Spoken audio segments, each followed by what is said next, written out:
18, said hot. We're checking in with former Broncos quarterback Jake Plummer. Throws to the end zone, pass to be caught by Ashley Lilly. In this edition of Broncos Legends. Great catch, baby. Jake, we'll start out like we start all of these by simply asking, what have you been up to lately?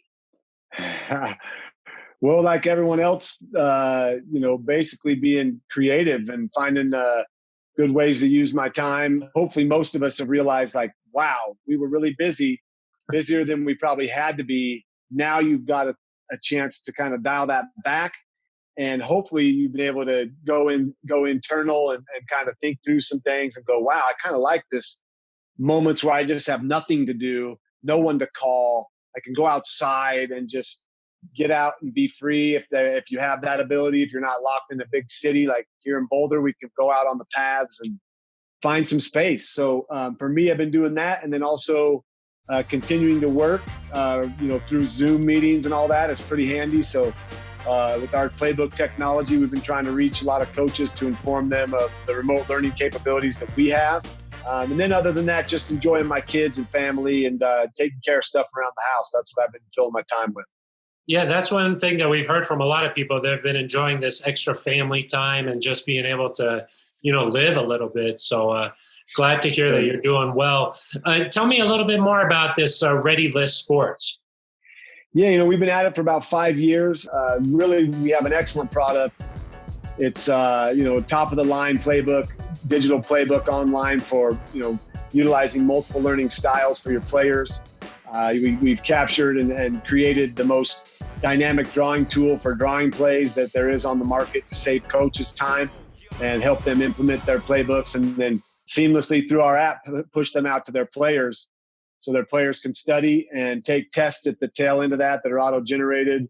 All those results go back to the coach. So we've had a lot of success recently getting a lot of coaches' eyeballs on this. Some of it, budgets have been restricted, so it's hard to make new purchases by some of these programs, but we're doing pretty well. And what we've tried to do is just create a tool that's going to help coaches coach better and players learn faster. And when we transition back into playing, hopefully make that transition a little less stressful. You mentioned you're living up there in Boulder and getting to spend some time with your family and stuff. Can you take us through a normal day for you? What's a typical day look like?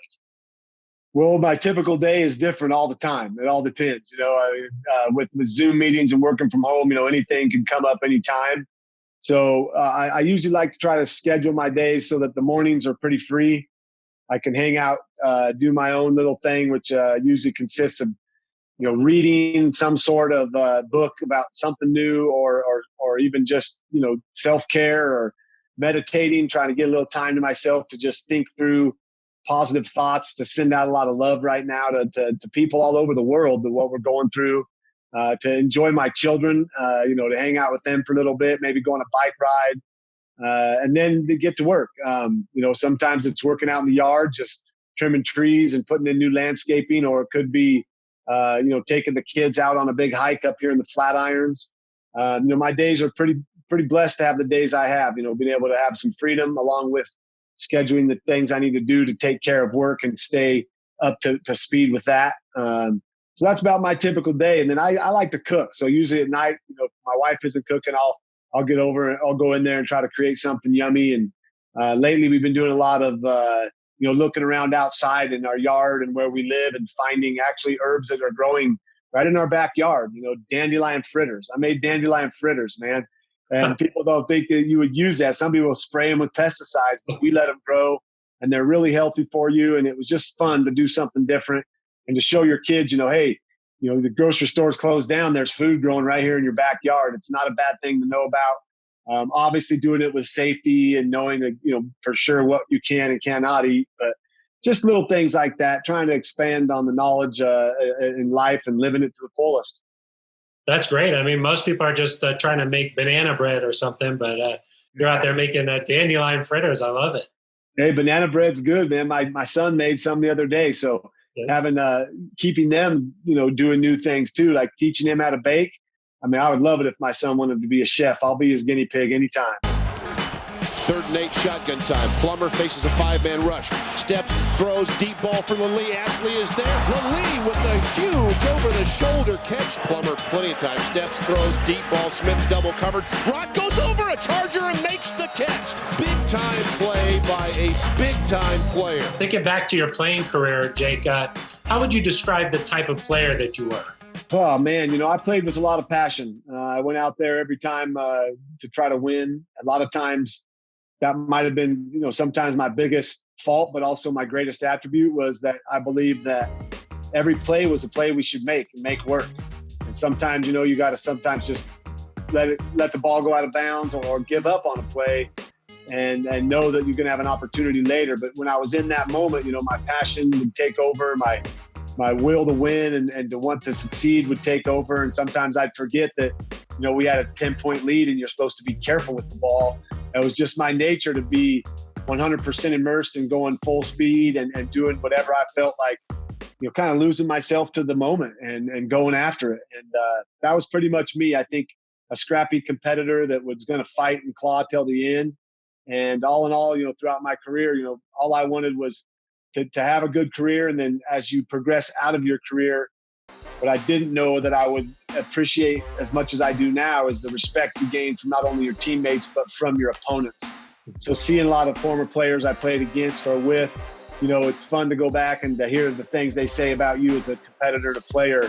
It makes you feel good and understand like, hey, I did lay it all out on the line and got nothing to regret. I saw you recently got inducted into the College Football Hall of Fame. So obviously a lot of accolades coming in post-career. Jake, we were looking back through some of the old video and saw you were mic'd up a lot. Let's go now. Come on, let's wake up. Let's go. Let's go score, man. Got trips right, zebra left, 60, zebra slice, halfback wide. Let's go now. I want to use one big one from somebody. Starts with me getting the ball delivered. You guys up front protecting. Let's go now. Do you remember any of those old play calls in the huddle? Yeah, I have a few of them stuck in there. One of my favorites, double wing right, 76 flanker drive. That was a play we ran a lot. Solo right, zoom, F right, 2 jet, flanker drive, scissors. Solo right, zoom, F right, 2 jet, flanker drive, scissors. Here we go. Let's go on 2 here, guys, on 2. Solo right, zoom, F right, 2 jet, flanker drive, scissors, on 2. Ready, stay set now. We had a lot of great players on the Broncos teams back then. My favorite, of course, to throw to was Rod Smith. The guy was just amazing, but yeah, there were a lot of great plays. I love booting out. So, any strong right slot, fake 34, naked left, any combos you want to throw on that, I'm loving that. As I'm rolling to my left, I'm a happy man. So, that playbook, thinking back to it, it was intense to learn that offense, to learn the terminology. My coach Shanahan really, he had such a huge plethora of plays, but he was always able to put us in position to succeed, which was really the true mark of a good coach, of a genius coach, really someone that could take the players, take the team and put them in the right place at the right time, call the right play. And, more often than not, he would do that. And like I said, the times that he did it, those were some of the times I wish I could have maybe thrown that ball out of bounds or just taken a sack and not had to have him breathing down the back of my neck when I came off the sideline. Jake, really appreciate catching up with you, and thank you for your time, man. Hey, anytime, Phil. I appreciate it. You guys be safe, be sane and healthy, and have a good one.